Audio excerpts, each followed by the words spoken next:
welcome to our event, Igniting Change, Celebrating and Elevating Grassroots Women Leaders.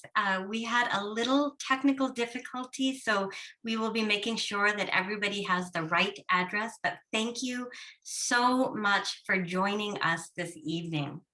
Without further ado, we're excited to begin our event. And I am so excited to introduce our deeply cherished board members and event co-chairs, Mr. Bob Dill and Ms. Seta Nazarian. Bob, over to you. Well, thank you. I'm just happy that we're not trying to launch a rocket to Mars. Hopefully everybody's hooked in now. But good evening, everyone, and happy summer. At least it will be summer in 11 days. Speaking on behalf of Wells Mountain Initiative Board, we want to thank you for giving up your time to join us tonight on this special occasion.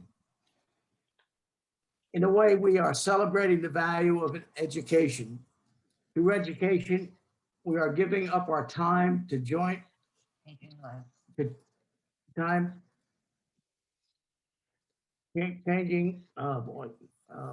through education, we're changing lives one student at a time. I've been a board member for over 15 years since Tom Wells and co-founder Jordan Wells formed Wells Mountain. Have known Tom for over years. I don't know where the time goes. I'm also co-chairing this event along with my shining star and longtime friend, Seta Nazarian, also a board member. Seta will address you shortly and has an important message for you. What is most exciting about tonight's program is that you will hear firsthand from scholarship recipients on how their lives have changed through education. Education made possible by Wells Mountain and its supporters that are tuning in tonight and others. A scholarship does not change the life of one person, but it enables individuals to uplift and empower others, often to include their entire family and communities. You will see how one scholarship affects many. It's hoped that tonight, those of you that have supported Wells Mountain will continue to do so with a renewed energy and spirit. We welcome those of you that are new to Wells Mountain with open arms to join our family, helping make the world a better place. As populations increase, our global world gets smaller. Unfortunately, there are areas on the planet where education is limited or barely exists. My wife, Marianne, who's with me tonight, and also a board member, together we view our involvement not only as it benefits students, but as a good investment value. Where else can you get a college education, including room and board, for $2,500 annual? To celebrate this opportunity, Mary and I have committed 2 scholarships, one in the name of our 5 granddaughters and the other in the name of a good friend that is no longer with us, Joe Burns. And finally, there's a particularly good byproduct that I feel every time I get involved. And I don't express it to many people, but I do get a happy feeling. I get empowered. I just feel good knowing that we're making somebody else happy and helping to change their future for the better. That's enough for me now. It's time to move on and listen to my shining star, Seta Nazarian. Here she is.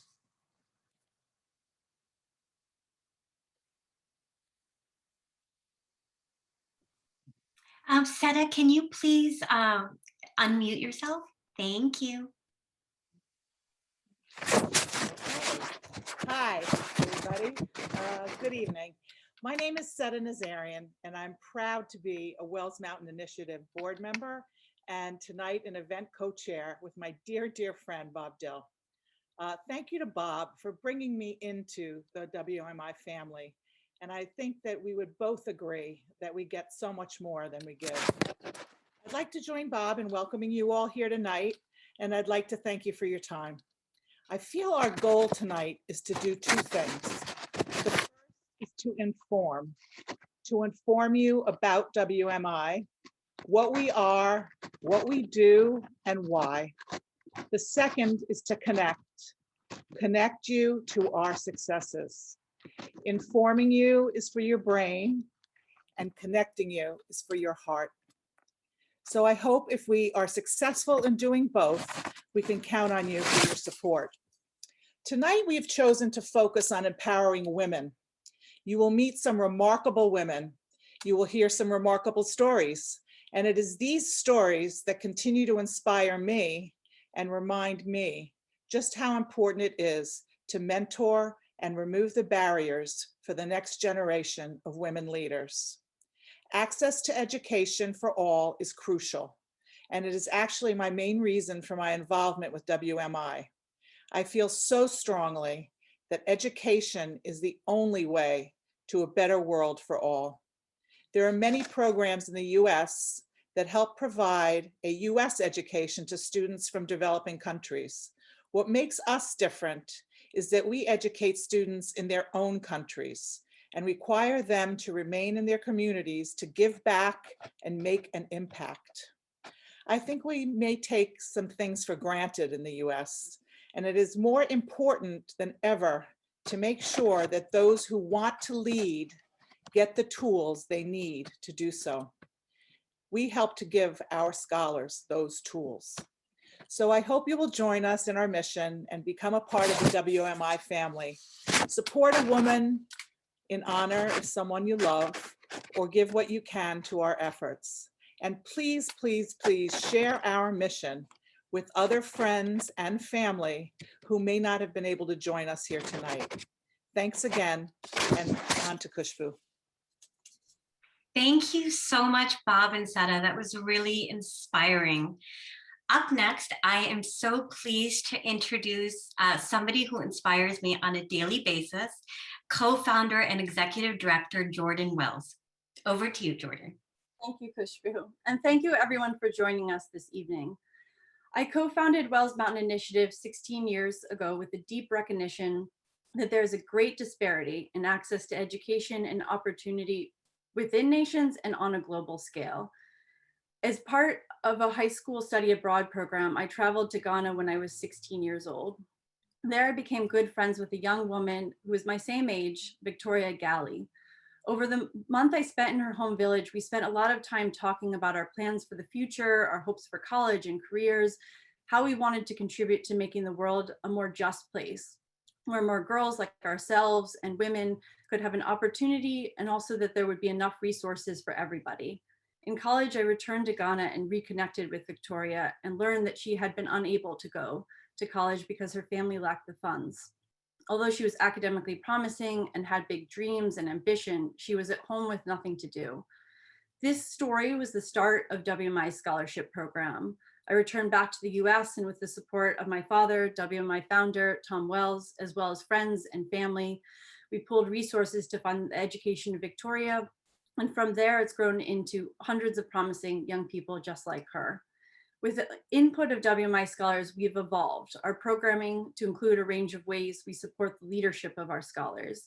Extending beyond scholarship support, we work with scholars to incubate their ideas as local leaders, create spaces for peer learning and support, and provide community development grants to launch and scale their social entrepreneurship projects. The importance of community-based, locally led work cannot be overstated and should not be undervalued. When local knowledge is paired with individual commitment and motivation, education, resources, and a professional network, there is no limit to the impact an individual can have. WMI has spent the last 16 years building a global network of grassroots leaders, men and women. These nearly 500 WMI scholars are well on their way to addressing the world's biggest issues. They're uplifting their communities, advancing access to healthcare, education, civil rights, and opportunities. Their work impacts all of us. Without further ado, I would like to introduce our three speakers. Because of the time difference, it's very late night in Nigeria and Zambia and 3:30 in the morning in Nepal. We have video intros created by our speakers. After that, our esteemed supporter, Jag Dalal, a world-renowned speaker and business expert, will lead a panel discussion and will also have audience Q&A. I thank you so much again for taking the time to be part of this evening, and hope you enjoy listening and learning from these young women's journeys.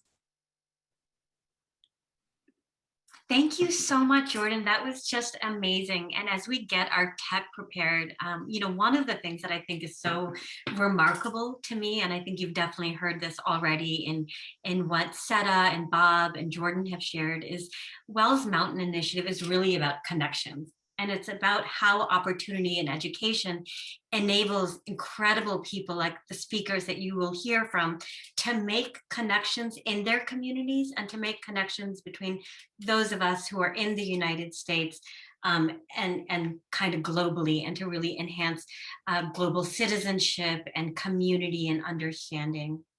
So, thank you all for being there. And we're just so looking forward to this panel and to hearing from all of you.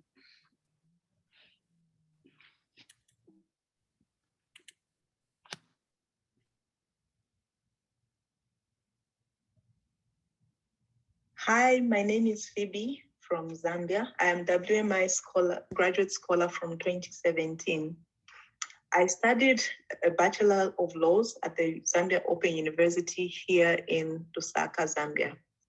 I wanted to study law because I wanted to understand the legal systems and how it works, most especially how it works for the justice of women.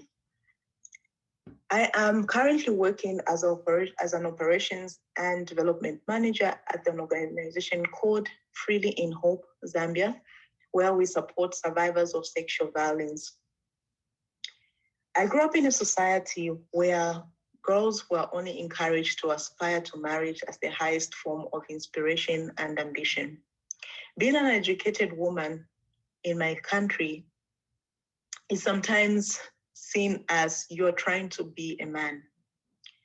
Applying for the WMI scholarship was my last hope. I was applying at a point in my life where I did not have hope of advancing my education. At that point, I was working a minimum wage job which could only afford me the basic needs.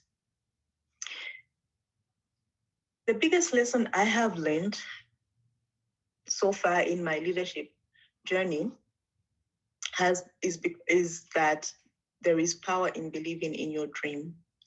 And most of all, that I am most proud, mostly because I kept my promise to myself of standing up for and with women in the society I live in.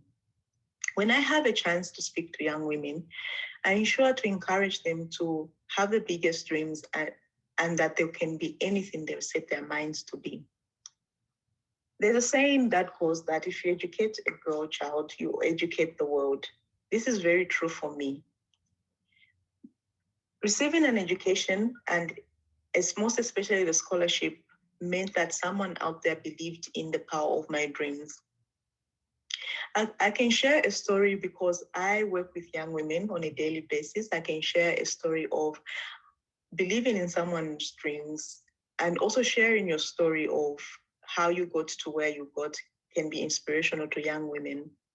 In my organization, we run retreats for our beneficiaries who are young ladies who are survivors of sexual violence and come from the community that we serve. So in these retreats, we have storytelling platforms where we encourage the participants to tell stories, their personal stories. In one such instance, I was in a group of young ladies where I was telling my personal story. I got a chance to share about my survivor story. I got a chance to tell my story of being a survivor of sexual violence, and that's why to also emphasize that that's why I stand for the rights of young women, especially survivors of sexual violence. At the end of that meeting, one young lady who I hadn't spoken to on a personal basis because of my position and also because she was very standoffish with me, came to me and thanked me for telling my story.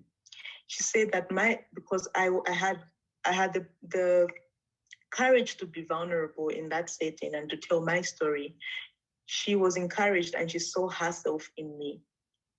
She was encouraged to even become a better leader. So educating a woman or educating a young girl ensures that, because in the instance that my experience, ensures that people like me who only had a hope of the dream gets to live out that dream and also to stand up, in my case, to stand up for the justice for women, for women. Thank you.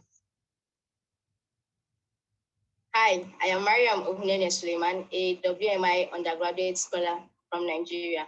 I'm a final year undergraduate student from the Federal University of Technology, Minna. I'm currently studying electrical and electronics engineering. I love my education and schooling because it convinces me of a better tomorrow, especially given the kind of neighborhood I grew up in, where the rotten egg smell of overflowing gutters across the streets kind of surrounded me with an air of poverty. But my education and schooling is what convinced me of a better tomorrow. I am very passionate about impacting the lives of people around me. I love creating solutions to problems that affects people. It's why I chose my current field of study, because it gives me the opportunity, it gives me the knowledge and skills to be able to engineer solutions to these problems. It will interest you to know that I am one of 7 females out of 140 females in my department.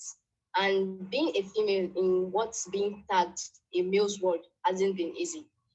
Many a times I've been discriminated for seeking practical and technical knowledge and skills out of the school environment, because my school was one that is concentrated on theories and instead of theories and practical. And if I wanted to be the engineer that I want to be, I needed to be good at both theories and practicals. So for instance, there was during my internship period, I applied to this generator repair company, but I was rejected. Why? Because I was a female, and according to them, I will not be able to cope with the rigor of the work. I wasn't just capable because I was a female. And I've had such experiences with other companies or organizations like that. But I never relented in my search for practical and technical skills, because I wanted to be an engineer, not just by name, but by practice. So to you out there who is watching this video, if you are thinking of giving up, don't. Never you see giving up as an option. WMI scholarship came at the time when things were really, I was at the verge of giving up, because during my secondary school education, that was in my final year, I had to be skipping classes in order to hug the streets so as to raise money for my final year exams. And it wasn't easy. It wasn't easy juggling working and also preparing for my final exams. But at the end, I came out with flying colors. After that, there wasn't enough money to also enroll to further my education. So I had to stay a year at home. Throughout this year, I was able to raise money, so I enrolled into the higher institution. In enrolling into the institution, I still had to look for a part-time job and then had to be selling them locally made soap in order to support my education. Then it was obvious that my grades were already failing because I was not having time for myself. I was not having time to study. I was not having time to do what I was supposed to do in order to earn a very good grade. And so that was when I came across the WMI scholarship application and I applied. And lo and behold, it came as a shocker when I got the scholarship. It's WMI scholarship is a blessing to I and my family, because after getting the scholarship, my grades began to improve. WMI scholarship, WMI is an organization that has built my confidence. It has motivated me to be the woman that I am today. Imagine if I had given up during my secondary school when we're facing difficulties, when I couldn't get the funding to register for my final year exams. I wouldn't be where I am today. So to you out there, never you see giving up as an option. And to our investors, I want to encourage and plead with you all. Please invest in a woman's education today, because you investing in her doesn't mean you are investing in her only. You are also investing in that woman's community. You are also investing in a whole generation of individuals. You are giving her the opportunity to be empowered. You are giving her the opportunity to be educated. You are giving her the opportunity to be independent. You are giving her the opportunity to be more than what to be able to realize her dreams, to be able to realize her goals. You are giving her the opportunity to be able to defend herself, to be able to defend her democratic space, to be able to defend herself against victimization, against abuse. You are giving her the opportunity to be able to drive beneficial action in the community. Thank you very much. Hello, my name is Grace Tiwari and I am from Nepal. I am a passionate advocate for sustainable agriculture and food security. However, my journey had initially began as I worked on my parents' farm. There, I was able to learn the techniques and instincts of a farmer, but also the problems and politics surrounding agriculture. And this experience led me to find purpose in studying agriculture science as my undergraduate course. So that I could help farmers, the majority population in my country, the consumers, and the environment in which the farmers work. In my village, people believe that a girl should get married at an early age and secure her life being fully dependent on her spouse. I was afraid that my life would end up being the same. Fortunately, I received the empowerment through education scholarship through WMI that helped me be a change in my society. Currently, I'm working as a livelihood program manager at a nonprofit organization which works to strengthen Himalayan communities through programs that foster sustainable agriculture and livelihood. Had it not been for this scholarship, my parents could have never afforded my education, and thus my identity would have been limited to being someone's wife. So to other young girls who are aspiring to pursue their dream, I would like to say that being a girl from a remote part of the country does not necessarily mean that you have to put your dream aside. In fact, it's quite the opposite. However, as many of you may know, Nepal is experiencing a crisis of COVID-19 pandemic. Many people are dying or sick without access to medical care, even basics like oxygen. Me and my family have been in lockdown and haven't left our homes since a month. Many women and girls are facing a greater risk due to the rise in gender-based violence and heavy unpaid care duties and domestic work, which has prevented them from spending time and resources on education, training, and skill development. So women and girls in my community need support now more than ever. And I'd like to thank each and every person who's made a life-changing impact in the lives of people like me for supporting us in our journey to become a responsible and a better human being for this planet. And lastly, I'm forever grateful to Wells Mountain Initiative for supporting me in my education and giving me wings to my dream. Thank you.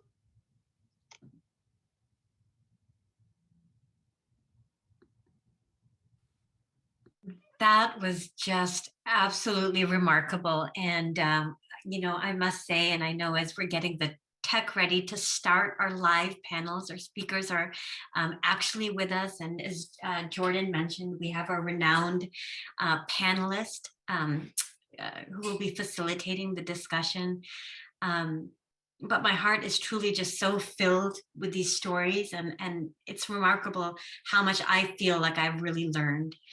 So thank you, and Jag, thank you so much for hosting a discussion, and it's over to you. Thank you very much for the introduction, and more importantly, WMI to include me in your incredible journey. It's a pleasure to be speaking with these amazing scholars and life changers today, and I hope that all of you feel the same after watching the video that we just saw and hearing directly from them, and hopefully you'll get a sense of the impact WMI scholarship has been for them and many others that are not on the panel today. The 12th century philosopher Maimonides wrote about 8 degrees in the duty of charity. His 8th degree says, it is to anticipate charity by preventing poverty, namely to assist the reduced brother, either by a considerable gift or loan of money, or by teaching him a trade, or by putting him in a way of business, so that he may earn an honest livelihood and not be forced to the dreadful alternative of holding up his hand for charity. To quote others that we have heard, give man a fish and you feed him for a day. Teach a man to fish and you feed him for a lifetime. Let me even change that. Give a man a fish and you feed him for a day. Teach a man to fish and you not only feed him for a lifetime, but also give him an opportunity to feed others around him who cannot fish. And that's the model of Wells Mountain Initiative, and that's their operating principle. As you've heard, this panel consists of the three graduates who received a scholarship to continue and complete their education and earn a degree. Each of them has become a tremendous amount, has overcome a tremendous amount of hurdles and life-altering events, yet they remain committed to their vision and are proof that with a little help, they can see the dreams come true for them and now with their help to their community. They're also committed to helping the community they live in and raise their standard of living and becoming role models for other women in their community. So I'm going to have some questions for each of the participants. Once they responded to my question, we welcome questions from you. Please raise your hand or send a Zoom or a chat message, and we'll feature you and your question and be able to ask that of the panelists. I'll make sure and direct it to one or more of the participants. So let me begin the questions now, first with Phoebe. Phoebe, you have devoted your energy and education in raising the awareness and focus on women and children's socioeconomic rights in an environment that certainly can use your expertise and dedication. So my question for you is, you are an application reviewer for WMI. You must have come across a lot of worthy candidates for the scholarship. As you do that, what do you advise them and wish for them going forward? Phoebe? Thank you, Jack, for the question. Um, when I do find, and I do find plenty of them because there's a great need for scholarships, there's a great need for people who are in need of scholarships. So when I do find such a one, I listen to their stories first and see where they want to go, because that's where it starts. Listen to their dreams. And what I advise them is to write down what they want to do. I found that in my own experience, writing down my dream in the form of an application to WMI was the first step to starting the journey of discovering what I wanted to do, but also realizing my dreams. So when I get the chance, I also help out in trying to help them articulate that dream as best as I can. And then my biggest wish for them is when they do apply is that they realize what that means. Getting a scholarship is not just getting an education. It means it opens up so many doors. It gives you so much power in terms of, especially if you are women. I work with women, so my experience mostly is with young women. So it opens you up to so many possibilities. So my wish is that they see beyond just getting a scholarship and an education, but how that scholarship will help them also reach back into the community to educate others when they do get educated. Thank you. Well, not to tell her. So now for Miriam, I have a question. And as a graduate student in engineering in India, I also agree with you that they teach a lot more theory than practical. The question I have is, in your intro, you mentioned that you're one of the very few students studying engineering, very few women studying engineering at university. What do you think can be done to increase the number of women pursuing engineering fields in your country? Miriam? Yeah, thank you very much, Jack, for that question. Okay, so I'm currently working on a plan because I'm part of an organization called Females in Clean Energy Foundation, which was created in 2019. So currently I'm working on a plan that would help create an awareness for girls, that is to encourage them to take STEM courses, that's courses in engineering, courses related to sciences, courses related to mathematics. and then also provide resources that would also be able to help them to succeed in their desired career path. Yes. Nagode, that's thank you. And I Mhm. think you're an inspiration Welcome. to other women or Yes, learning thank you. engineering in a field that people don't go for. So That's Grace, okay. Tiwari, let me ask you this. You recently won an award for a short film you entered in an international short video competition, My Food, Our Future, organized by the International Food Policy Research Institute. Your vision of reducing waste and increasing productivity is not just for Nepal, but is needed worldwide. So my question for you now is, as you continue your career, what's your vision for making a difference in the society you live in? Thank you so much for the question, Doug.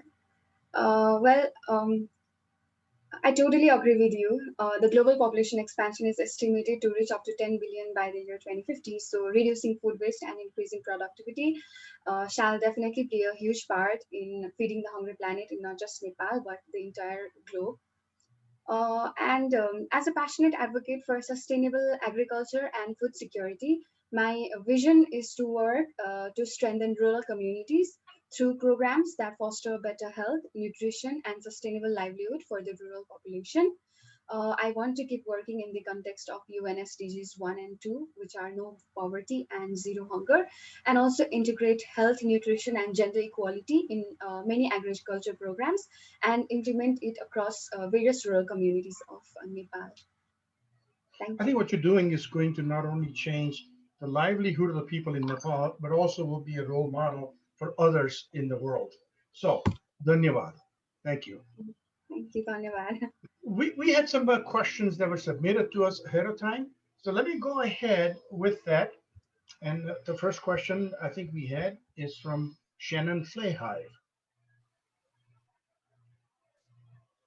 So her question is, I'm a new donor for WMI. So, Jack, I think they'll just be joining momentarily. Okay, sorry. Hi. Hi, Shannon, please.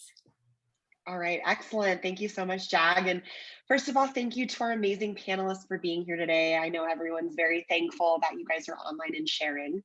Just a brief introduction of myself. I'm a new donor for Wells Mountain Initiative, and I believe in this cause because empowering women is a true agent of change in this world. And women need to be part of global leadership, and providing the capital and resources to allow women to succeed is so essential. I've personally spent my life advocating for women in business, and am so thrilled to be part of this organization. So my question for you guys is, if you had an opportunity to sit down with a potential donor, what is the one thing you would tell them about the program and your experience?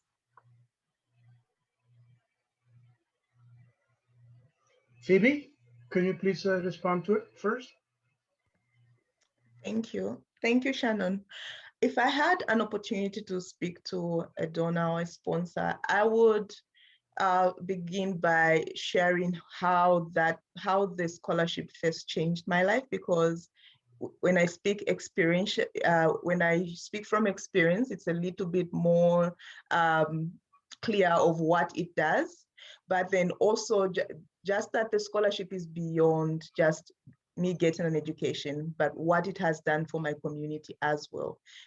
Because before Wells Mountain, yes, I was sort of a leader, but because someone trusted me with their donation by educating me, it made me realize that I have to pay it forward as well. So it's a sort of a cycle. When you educated me, I'm going to give it back also to someone else. So that would be one thing I would say to a donor. Thank you. Thank you very much. Miriam, you want to address this as well? Yes, Jag. Hi, Shannon. Thank you very much.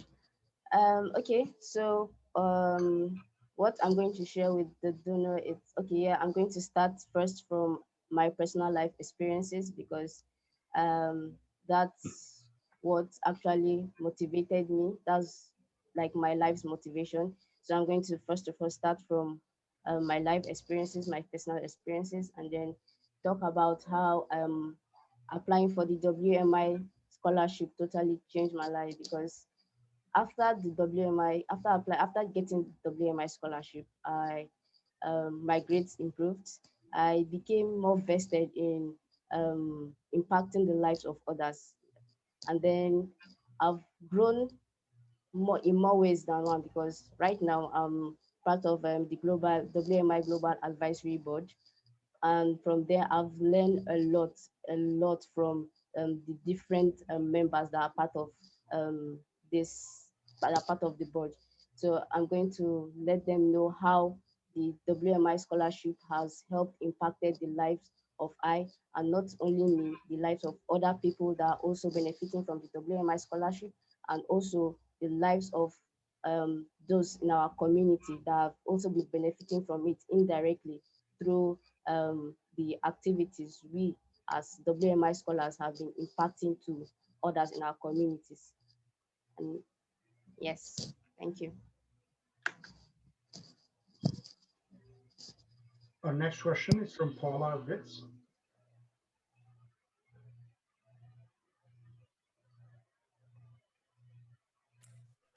Paula, I think you have to unmute yourself, please. Hi, Paula, are you there? I'm here. Hi, Paula. Whoops. Hello, your doggy. Welcome. I'm so sorry. He has an opinion. Oh, everyone is most welcome. All beings most welcome. I just want to thank you for the opportunity this evening to join you all. I think I've been one of the beginning people who supported the Wells Mountain Initiative. I do have a familial relationship with the Wells, and of which I'm proud. Carol's my sister-in-law, as well as Tom. But doing the judging over the years has been a tremendous opportunity, you know, evaluating the scholarships and then hearing the stories of the impacts, you know, that Tom and Carol have shared with me over the years has just further proven the importance of what this program is. And I just commend all of you for all that you've done, and for the recipients. Congratulations to you as well. But one thing I noticed this evening, Grace, when you were talking, that comes to my mind, and as the world has been in a turbulence this last year with the pandemic of the COVID-19, I wonder how it has affected, impacted your communities and the people that you serve, and how has it impacted young women in particular? Thank you, Paula. And I know Grace mentioned in her video that she has been affected. So Phoebe, would you like to answer this question? Sure, I would. Thank you. So COVID-19 took us by surprise, just like the world over last year. We were very unprepared because we have the community that I serve in is very hands-on. We work with we believe in community engagement on a grassroots level, where we hold meetings with our beneficiaries. So all of those things stopped happening, and we work with personally in my organization, we work with young women who are survivors of sexual violence. So we ensure that they get the support from the organization. So one of the things that we noticed was that we are unable to talk to them or go hold meetings with them every single week. So one of the biggest unfortunate thing that has started happening is that there's been a lot more cases of sexual violence being reported, but also because some people were out of, there's been the economy was also affected. We work with very low income communities, so they were affected more as well. So some of them were out of the job. So some of the girls had to start working as house helps just to support the family as well. So and another thing is that we ensure that the girls go to school also. And when the schools closed, they closed for almost 8 months.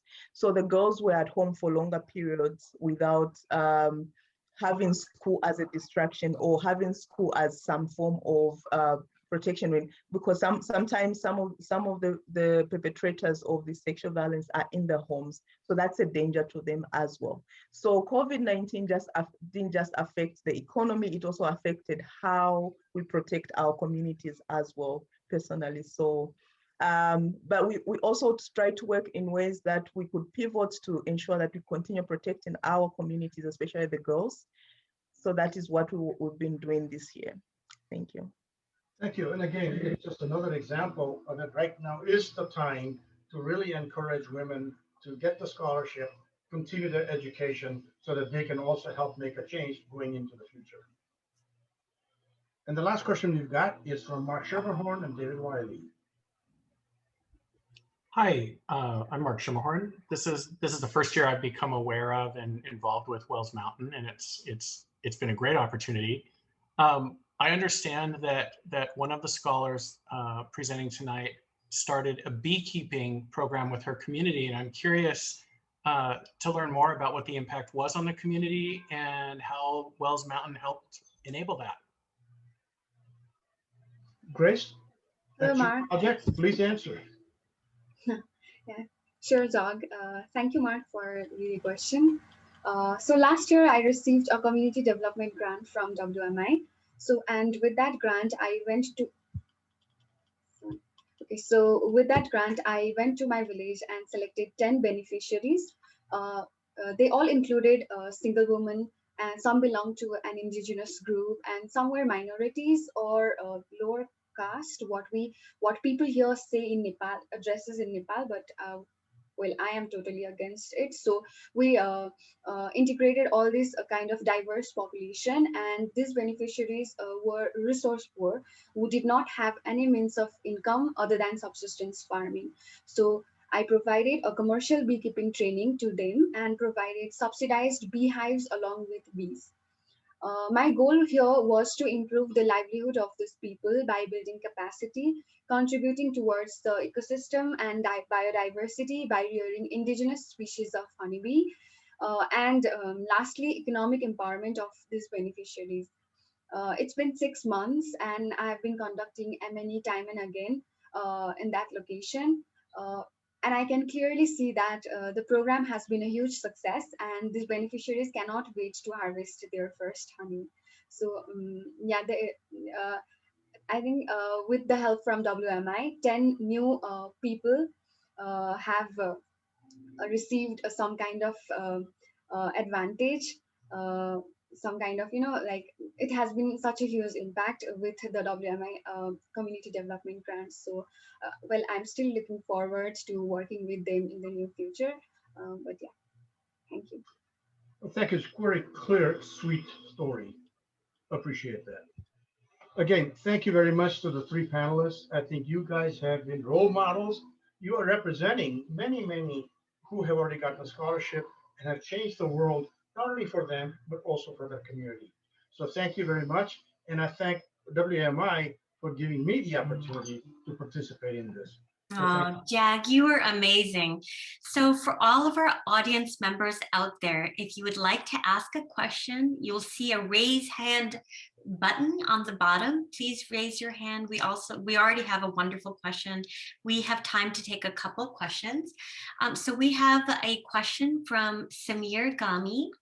How did each of these graduates become aware of WMI scholarships and its application process? Phoebe, since you're involved in really on the board, can you please respond to this? Thank you. So by coincidence, actually, I was volunteering in my first organization I worked for as a legal volunteer there. A workmate of mine was going to apply, but he got another scholarship, and he heard me talk about wanting to go back to school.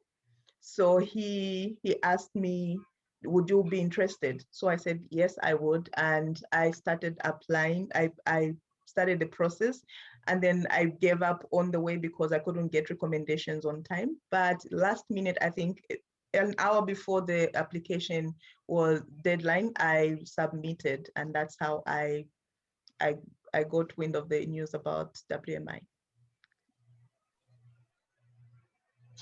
Thank you. Great. Well, thank you so much to all of our wonderful audience members, to Jag, and most of all, Miriam, Phoebe, and Grace. Thank you both for thank you all for joining at this very late hour and for really teaching us and inspiring us with the remarkable work that you're doing. So I cordially invite you to shut your videos off and enjoy your evening. Thank you so much. Without further ado, as we begin closing out this evening, which has just been, I mean, my heart is so filled, and I know my video's on, but I know I'm not the only one here crying. I can feel it in the Zoom. But without further ado, I am just so pleased and honored to introduce somebody who has been truly a remarkable leader. He is a lawyer by training. He is, his better half is Mrs. Carol Wells, and he has 3 amazing daughters. I am so pleased to introduce our founder, Mr. Tom Wells. Over to you, Tom.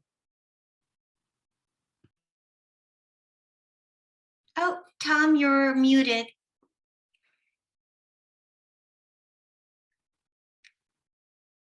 Ah, these mute buttons are tricky. Good. Can you hear me? Yes. Yes. Thank So you. I was just about to say that my heart is just as filled, because it's been really special to participate this evening. I've always found the greatest inspiration and the blessing of that I receive from WMI is not in the founding, but it's in the inspiration of the young people. It started with the story we heard about Victoria, who Jordan got to know, and there's now 500 of these special young people who we help give we put some seeds out, and they just grow and grow with these seeds. We help them with a little bit of education, help them with skills, help them with networking, and we ask them to give back and try to teach them how to give back. And they do a lot with that. So I have a special guest with me this evening. You probably notice at my right-hand side is my mother. In Africa, they call me Papa Tom, and my wife Carol, Mama Carol. So this is Mama Betty. Mama Betty is 91 years old almost. She's 90 right now, about to turn 91, and we celebrate that as a family. And the reason she's here with me today is because that whole concept of giving back, of taking the skills that we gain through education and through others, and giving back into our community is part of something I learned growing up with my mom and my dad. And I just want to say that tonight has been an inspiration to me. I hope that as we heard early on this evening about the concept of connecting, we hope you can all connect. WMI is in many ways a family.